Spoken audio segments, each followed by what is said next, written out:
Bonjour à toutes et à tous, vous écoutez Cinécast. Salut Thibaut. Salut Guillaume. Cinécast, c'est le podcast qui chaque semaine vous recommande des films à voir au cinéma, en streaming ou VOD. Aujourd'hui, on vous parle d'un film qui sort au cinéma et un film de ce bon vieux Steven Soderbergh, réalisateur qui a déjà dit plusieurs fois qu'il allait continuer, arrêter, reprendre une série, je sais pas, peut-être. Voilà, mais qui est encore là, encore en train de faire des films. Petit rappel, hein, Steven Soderbergh, c'est le réalisateur notamment de la saga Oceans, hein, mais pas que. Il a également fait pas mal de choses. C'était la série de Nick, dont il avait réalisé les 20 épisodes, je crois. Donc, Ouais. gros travail de notre ami Steven, qui n'est pas. Voilà, il accepte en général les défis, hein, faire des films avec l'iPhone, etc. Il est bien un peu touché à tout. Et ici, il vient avec un film qui est un film tiré d'un scénario de David Koepp. Alors, David Koepp, qui est David Koepp? Bah, c'est le scénariste de Jurassic Park notamment. Voilà, il a aussi écrit, je crois, Mission Impossible, peut-être le premier. Je ne sais Le pas si c'est le premier, tout premier. à fait. Ouais, tout à fait. Donc voilà, donc c'est un scénariste qui est expérimenté dans l'industrie hollywoodienne. Et là, il nous fait un film d'espionnage à l'ancienne, j'ai envie de dire, avec Michael Fassbender, Kate Blanchett, Tom Burke notamment. Ça s'appelle Black Bag ou The Insider en français. Donc c'est un film d'espionnage qui raconte l'histoire d'un couple d'agents secrets. Non, non, non, on n'est pas dans Monsieur et Madame Smith ici, c'est autre chose. Il s'agit de George Woodhouse et de sa femme Catherine. Et Catherine est soupçonnée en fait de trahison envers la nation et George doit faire face à un dilemme assez compliqué, protéger son mariage ou bien défendre son pays. Rien que ça, je propose qu'on regarde tout de suite un extrait de la bande-annonce. Where are you off to? Black bag. Right. You asked how it works. To be with someone in this business, this is how. You each know what you know, and you know what you'll do, and you never discuss certain things again. I watch her, I assume she watches me.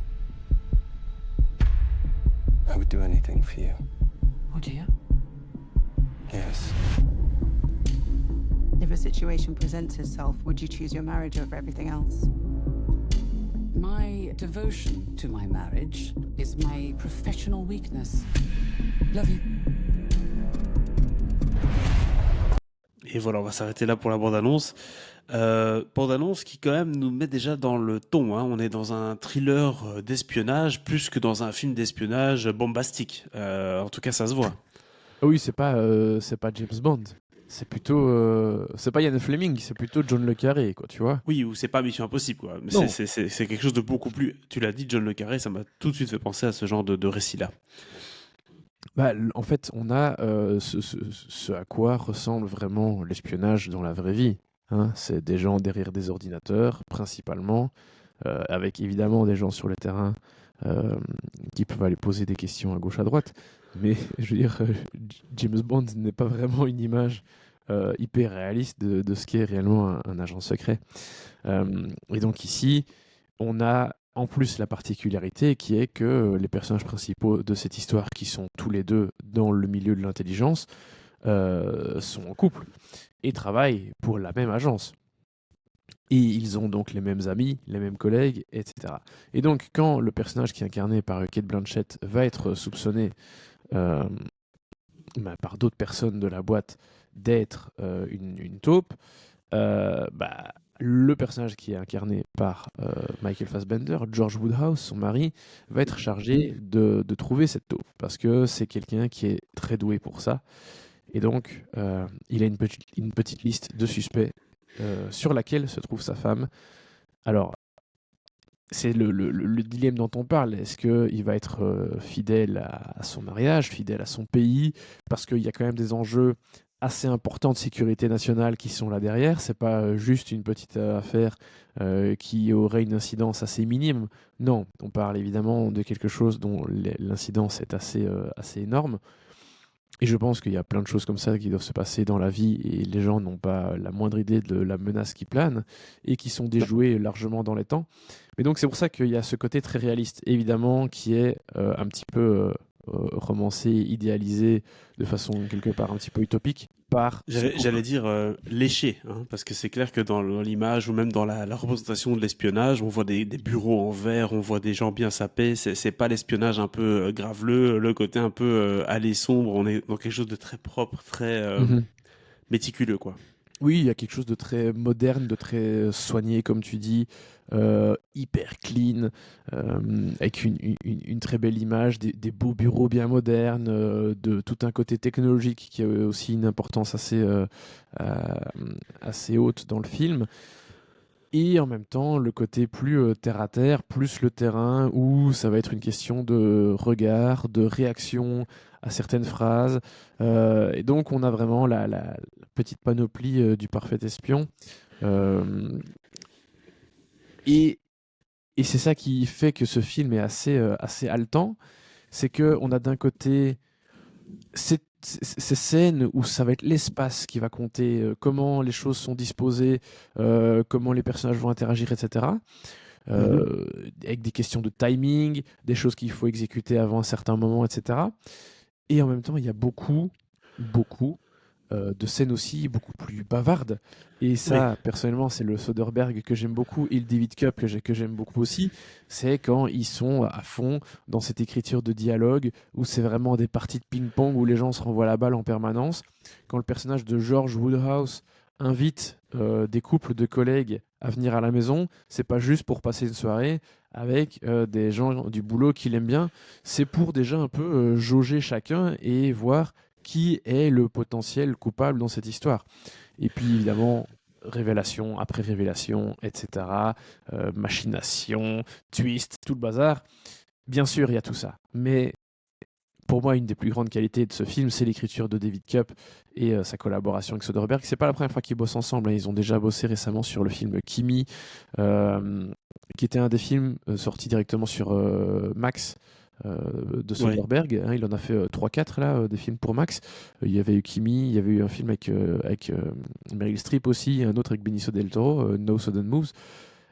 Et donc là, il revient au cinéma avec Presence, autre film de fantôme, qui je pense est déjà sorti en France, si je ne dis pas de bêtises, ou va bientôt sortir en France, où c'est le point de vue d'un fantôme dans une maison. Donc, bref, Soderbergh, toujours très prolifique, mais et sa collaboration avec David Cup et ce travail sur l'écriture est vraiment remarquable. Il y a vraiment des scènes de joutes verbales qui sont très très chouettes. Et en même temps, on a un vocabulaire qui est très technique sur plein de choses qu'on comprend pas forcément.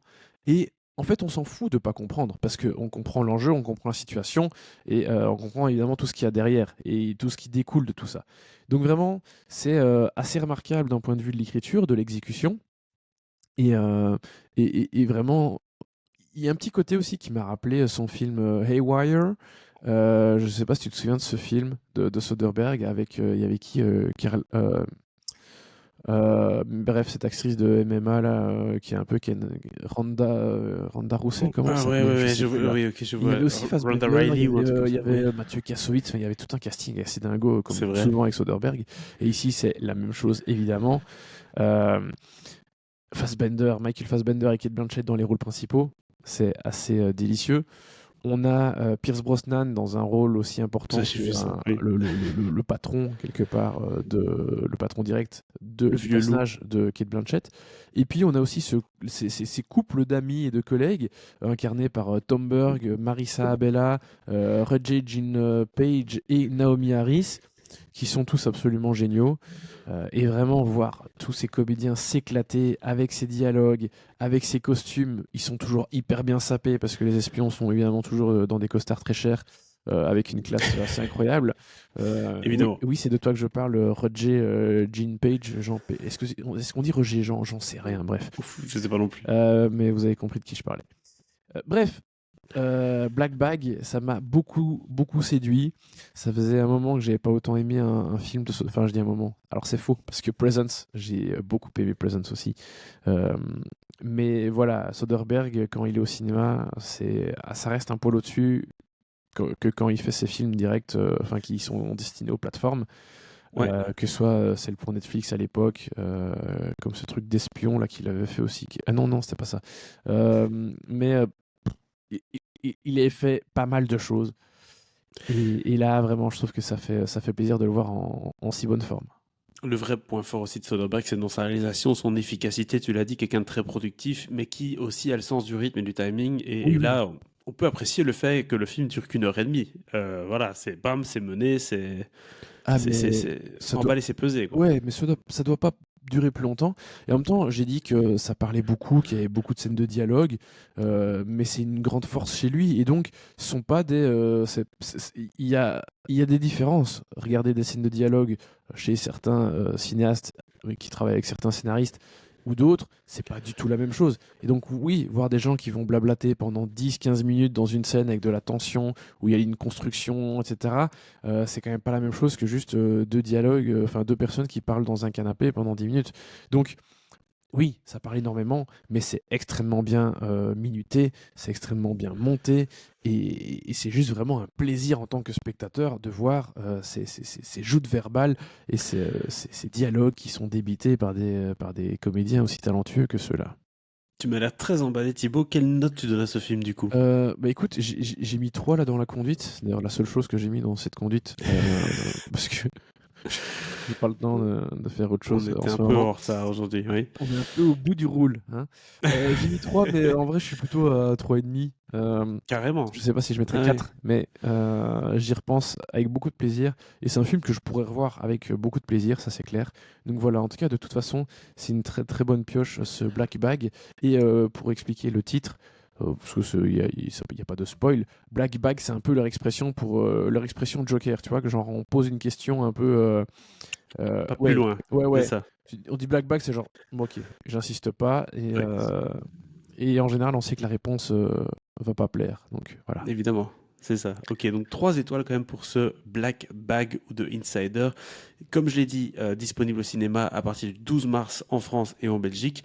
N'hésitez pas, hein, belle proposition de Steven Soderbergh qui revient en bonne forme au cinéma avec un film d'espionnage haletant et un peu plus sérieux de sa part avec un scénario de David Koop et Michael Fassbender. Ça fait du bien d'avoir un Michael Fassbender dans quelque chose de positif puisque c'est vrai que il a une carrière un peu particulière ces derniers temps, donc là c'est pas mal qu'il soit dans un rôle comme ça. Ouais. Et Kate Blanchett aussi qui revient après Borderlands. Ne vous inquiétez pas, elle a autre chose. Ouh, j'avais déjà oublié ce film et Ah effectivement, voilà. bah alors elle s'est éclatée dans Borderlands, mais oui, elle revient à un film d'un bien meilleur calibre, ça c'est sûr. Bah voilà, comme quoi tout est possible dans le cinéma. N'hésitez pas à nous dire dans les commentaires ce que vous avez pensé de ce film ou de cette critique. On se dit à très bientôt pour de nouvelles critiques et d'ici là, abonnez-vous au podcast sur la plateforme de votre choix, que ce soit Spotify, Apple Podcasts, Deezer, YouTube, on est partout. À très bientôt. Ciao, ciao. Ciao.